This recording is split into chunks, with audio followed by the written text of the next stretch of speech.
Hey guys, it's Lily. So I recently saw a video of a woman warming, like reheating food in a pot over water. So basically, it was like she had a cup with a plate on it, and all of this was in a pot, and there was water simmering in the bottom. So obviously, it was covered so that all this heat was trapped in here, and that was supposed to warm the food. And then, of course, the comments were like, oh, but that would never work for nachos. And I'm like, who's warming up nachos to begin with? But anyway, obviously that wouldn't work for things you want crunchy. But then I was like, wait, why is she doing this? And I looked in the description, and she was like, we are like a no microwave house for whatever reason.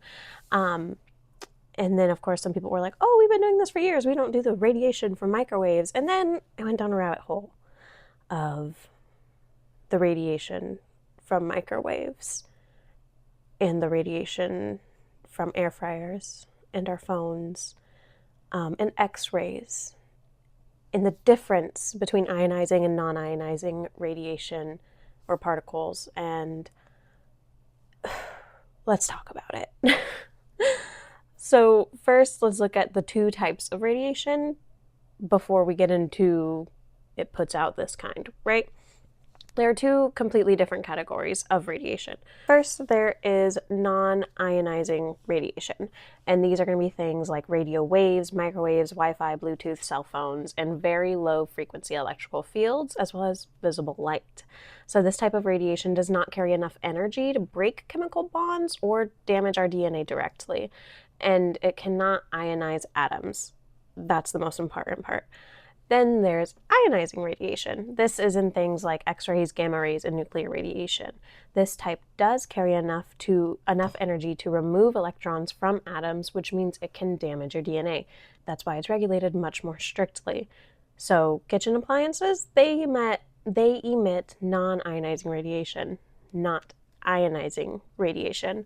As we go through the non-ionizing radiation, I'm going to use terms like GHZ or MHZ. And these are going to be measurements of how many cycles of waves occur per second. So GHZ specifically stands for gigahertz. So when I say a microwave operates at 2.45 GHZ, that means the electromagnetic wave oscillates 2.45 billion times per second. So now let's look at the microwave ovens, right? Microwave ovens use electromagnetic waves at about 2.45 GHZ to heat water molecules in the food. And this is non-ionizing radiation. It does not make food radioactive. It does not alter the atomic structure of the food. That information is explained by the U.S. Food and Drug Administration if you want to look more specifically at it. There are certain terms when you're looking at microwaves that are like, oh, within a safe distance. And I was like, okay, what does that mean? So regulators actually test microwave leakage because even though it is non-ionizing radiation, it is still radiation. So of course they have tested how much leakage still comes from these microwaves. And according to the FDA, leakage is measured 2 inches or 5 centimeters from the oven surface. So with the oven operating at full power, microwave oven operating at full power, around the door seams where leakage would be highest, like the rubber seam around the actual door, the limit is no more than 5 milliwatts per square centimeter at 2 inches. I guess if your face is pressed against the microwave and you have poor rubber, like the rubber around your microwave door is damaged, you would be exposed to some non-ionizing radiation. But they're very heavily regulated, and as long as your microwave isn't damaged in any type of way and you're more than 2 inches away, the World Health Organization and international safety bodies that evaluate this say you're fine. So looking at air fryers and ovens, air fryers actually don't use any radiation, which I think some people kind of understand. The whole point is like it's supposed to be less oil, it's supposed to be healthier for you, but they also don't use radiation. They cook by convection, circulating hot air with a fan. And so they do produce very low, air fryers and ovens produce very low frequency EMF from their electrical components, just like any plugged in appliance, but these levels are far below international safety limits. And there's no reputable research linking air fryers, conventional electric, and gas ovens to any health effects in regards to radiation. Gas ovens, gas, whole different topic. So they do produce small electrical fields, but no ionizing radiation and no microwave radiation. So that was just kitchen appliances. And I was like, okay, well, then I know there was a point everyone was saying you shouldn't sleep with your phone under your pillow or on your nightstand, even. And some people are like, I put it in a different room when I sleep. And I was like, okay, well, let me look at that. I'm already here. So cell phones emit radio frequency non-ionizing radiation, usually between 600 MHz and 3.5 GHz. In the US, exposure limits are set by the Federal Communications Commission. So the limit is 1.6 watts per kilogram, and it's averaged over 1 gram of tissue. And the limit is 1.6 watts per kilogram, or SAR, averaged over 1 gram of tissue. And so phones are tested directly against your head or body. So in reality, you're exposed to more RF energy from your phone pressed to your ear than standing across the kitchen from your microwave. And they're both still non-ionizing radiation. However, if you're going to be more exposed to one or the other, you're more likely to be exposed to the radiation from your phone just from having it in your pocket or holding it to your head while you talk. Then I came to computers and laptops. I'm like, especially people that work with tech, desktops and laptops, is there a difference? Not really. Extremely low frequency fields come from the wiring and radio frequency signals if Wi-Fi is on, as well as visible light. Older CRT monitors decades ago emitted tiny amounts of X-rays, but modern LCD and LED screens do not. And measurements show that a typical sitting distance, 1 to 2 feet away from your screen, your exposure is well below limits set by the International Commission on Non-Ionizing Radiation Protection and referenced by the World Health Organization. There's actually more people suggesting there's more of a concern about the heat from the laptop sitting on your lap than the radiation your body's actually interacting with. So now I mention another type of radiation, ionizing radiation. This is the radiation that actually has the ability to interact with and take apart atoms, I could say, pull electrons from atoms. And so this is where we start talking about things like X-rays. X-rays we know are limited, and our doctors run behind walls before they do your X-ray.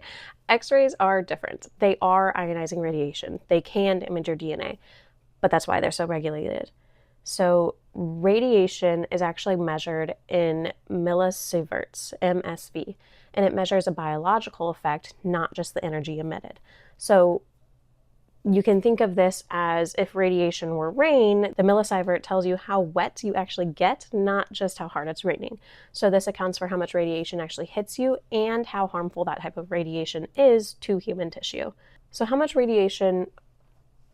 ionizing radiation are we actually being exposed to? According to the U.S. Nuclear Regulatory Commission and the Environmental Protection Agency, average U.S. exposure is about 6.2 MSV per year. Globally, according to the United Nations Scientific Committee on the Effects of Atomic Radiation, the natural average is about 2.4 MSV per year. So things like our daily interactions with tech do increase that by about 4 MSV. So where are we getting this natural exposure from? It's going to be from radon gas in homes, which is the largest source, as well as cosmic radiation from space, naturally radioactive elements in soil, and even small amounts in food, like potassium. So yes, your body is slightly radioactive at all times, but that's normal and not really unpredictable. According to the Radiological Society of North America and the U.S. Food and Drug Administration, a chest X-ray is going to account for 0.1 MSV, a dental X-ray is going to account for 0.005 MSV, whereas a mammogram is 0.4 MSV, and a CT of your abdomen can actually be upwards of 8 to 10 MSV, whereas a cross-country flight flying California to DC could be about 0.03 to 0.05 MSV. So looking at all of that, what's the cancer risk associated with this? Baseline lifetime cancer risk in the US is about 40% according to the National Cancer Institute and the American Cancer Society. Radiation risk modeling reports from the National Research Council estimates roughly about 5% increased lifetime cancer risk per 1,000 MSV. So 10 MSV, such as a CT scan, equals about a 0.05% increase, a lifetime increase in cancer.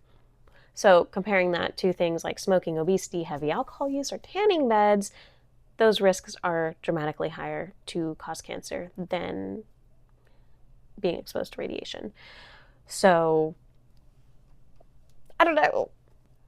Then it led into, okay, well, if we're being exposed to that much a year and that number only equals that number of high risk of cancer, does that number go up every year, or is it kind of like renewed after a certain biological time frame? Let's find out. Radiation energy itself does not stay in your body, but you do not become radioactive after an X-ray.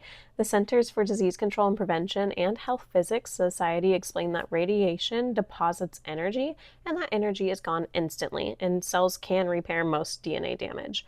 What can accumulate is cumulative dose over time, which slightly increases statistical risk.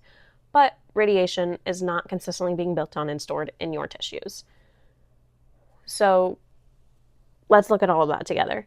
Microwaves, air fryers, laptops are non-ionizing radiation. They're not harmful in any significant way. X-rays are ionizing radiation. That's why they're limited. Background radiation, like cosmic activity and things in our soil, are constant and natural. Most everyday electronic exposure is far below safety limits established by international regulatory bodies.